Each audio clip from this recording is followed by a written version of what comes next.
इस वीडियो में आपको बताऊंगा अगर आप दुबई में जॉब अप्लाई करने हैं तो आपको किस तरह से आपको अप्लाई करनी होगी और अपने रिज्यूम में क्या क्या चीज़ अपडेट करनी होगी, क्या क्या चीज़ रखनी होगी। क्योंकि यूएई के रिक्रूटर्स ने कल इस टाइम पे बहुत ही अच्छी इंसाइट शेयर की है, जिससे कि उन्होंने कुछ स्टेप्स बताए हैं जिसको आप फॉलो कर सकते हैं और अपने रिज्यूमे में या जब भी आप अप्लाई करते हैं तो उन स्टेप को फॉलो करेंगे तो आपकी जो शॉर्ट लिस्टिंग है सीवी की या फिर आपकी जो हायरिंग के चांसेस है वो काफ़ी ज़्यादा बढ़ जाएंगे। तो विदाउट वेस्टिंग टाइम वीडियो को स्टार्ट करते हैं। तो पहला स्टेप उन्होंने बताया कि जो सेम सीवी है आपको उसको नहीं भेजनी हर किसी को। फॉर एग्जांपल अगर आप सोशल मीडिया एग्जीक्यूटिव या फिर डिजिटल मार्केटिंग का एक्सपीरियंस रखते हैं और आप सेम सीवी दोनों को भेज रहे हैं तो ये काफ़ी ज़्यादा कंफ्यूज करेगी रिक्रूटर को या फिर जो उनके प्लेटफॉर्म को, जिससे कि आपकी शॉर्ट लिस्टिंग के जो चांसेस है बहुत ही ज़्यादा कम हो जाएंगे। और जो दूसरा स्टेप उन्होंने बताया ये कि सेम जॉब डिस्क्रिप्शन जो आप है हर किसी को आप सेंड करते रहते हैं तो ये मत करना। क्योंकि आपको जो CV for example digital marketing की पोजीशन है आपको अप्लाई करनी है तो आप उनके जो जॉब डिस्क्रिप्शन है वहाँ पे जाइए, उसको रीड करिए, केयरफुली रीड करिए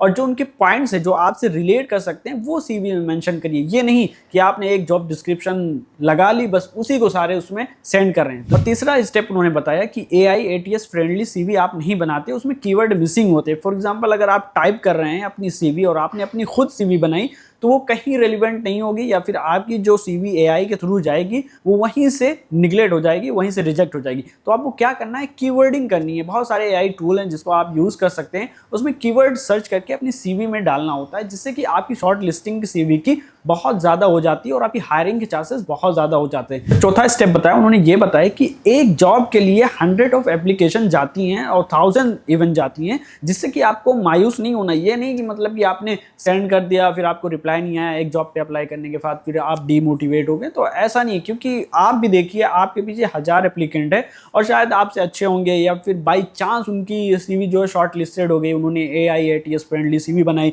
और वो सिलेक्ट हो गए और आपका नहीं हुआ। तो आपको ऐसा नहीं होना कि डीमोटिवेट हो जाना है। और जो पांचवा स्टेप है वो ये है कि उन्होंने ये बताया कि जो एंट्री लेवल की जॉब है वो कहीं ना कहीं इफेक्ट हो रही है। कि अगर आप एक्सेल पे काम करते थे या फिर कॉपी राइटिंग या फिर कुछ ना कुछ जो बहुत ही बेसिक था एंट्री लेवल का, जो काम AI कर सकता है, वो इफेक्ट हो रही है। ऐसा नहीं कि वो काम नहीं हो रहे हैं या फिर सब कुछ ऑटोमेटिक हो गया। अभी भी बहुत सारी कंपनी हैं जो कि मैनुअली काम कर रही है, लेकिन कहीं ना कहीं बहुत ज़्यादा इफेक्ट हो रही है। और ये मैं आपको टिप देता जाऊं कि अगर आप अप्लाई कर रहे हैं तो आप ऐसे अप्लाई करिए कि क्वांटिटी ओवर क्वालिटी। इसका मतलब क्या है कि अगर आप 100 जॉब पे डेली अप्लाई कर रहे हैं तो उसको मत करिए।